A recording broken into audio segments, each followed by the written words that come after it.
Thank you, Christine.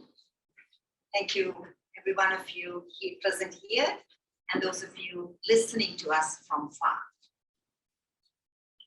In 2021, fellow Sri Lankan, Priyanta Kumara Dearwadana, a 49-year-old father, a husband, a son, was beaten, killed, and later set on fire by a mob in Sialkot, Pakistan.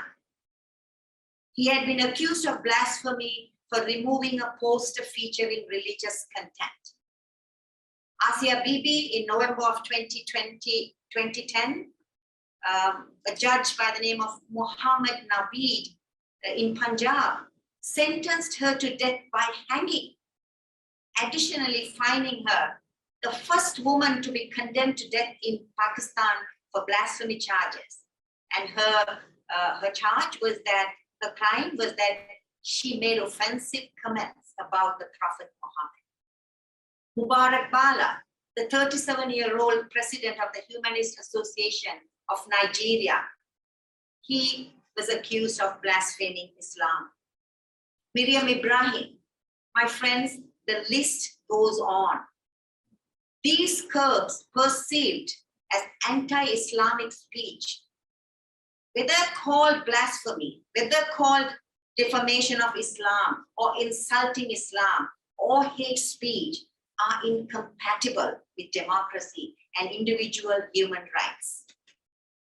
We are all held hostage, whether you are in the United States or in the Middle East or in Asia. And today I speak to you as a Muslim woman, a minority, and a minority within a minority. It is a difficult task ahead for us.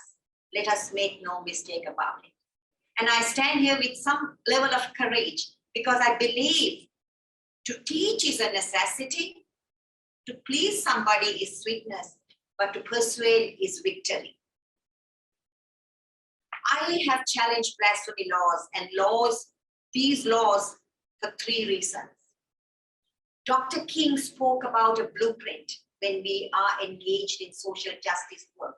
My friends, you know, a blueprint is like a plan to build a village, to build a building, sorry. We need a blueprint.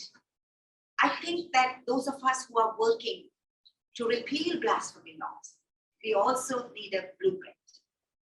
We need to have a firm foundation.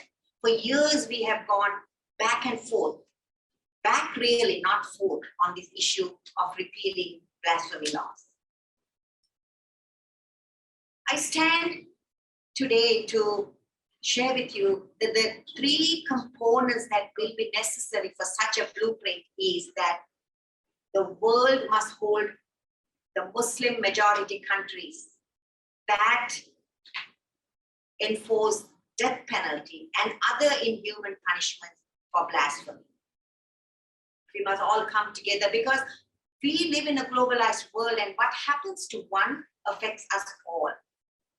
But in the realm of addressing this issue of blasphemy, I say this in a lighter vein, but with utmost seriousness. It is like a faucet that's leaking. People are just mopping the flow and not addressing the faucet that needs to be leaked, not repairing the faucet. So let us all hold each other accountable, and particularly these countries that are enforcing death penalties on people who they claim have blasphemed religion. And my second blueprint, I think, is that we as Muslims have a special duty and a role to play in this regard. The silent majority must speak up. Because again, I quote Dr. King here, he says, in situations of injustice, if you have chosen to be silent, you are taken the side of the oppressor. So we Muslims have a special mandate to speak up, because we can't participate in this grave injustice of our times. And we have enough scripture and enough scholarship and leadership to tell us that there is a new way forward for us as we interpret our scripture. Because a surah in the Quran clearly states that if you're in a crowd and people are insulting your religion or talking disparagingly about it, just walk away. And it's about time that we call on our religious clergy to teach this to our congregations. Thirdly, this is a fact for every one of us to follow. And that is, there is a huge polarity on this issue of blasphemy. On the one side, the people who propose and who support blasphemy are seeking justice. They believe it is justice for the Lord, for our Creator. They don't want anybody to insult the Creator.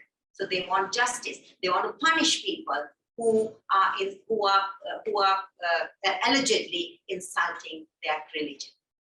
On the other side is people like us, activists, humanitarians, humanists, who are calling to repeal the blasphemy laws. Why? Because we want human rights to thrive.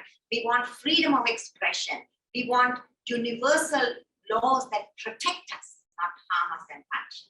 So we are seeking justice in another sense. So the polarity is that we are seeking justice in two different ways. And I remind every one of us, particularly to those nations who advance blasphemy laws, what about God's mercy? Have you thought of God's mercy? That is why we are here for, to claim and to proclaim God's mercy. What would God want you to do? Would he want you to kill somebody because somebody said something that you think is insulting? So my call is that the third foundation for this blueprint is that we must all take the road of mercy. We must all walk the road of mercy, not just speak about it on Sundays and Fridays and Saturdays in our places of worship, but we must embody it. We must walk the talk. My friends, let us not forget that every monument of civilization is also the monument of barbarism.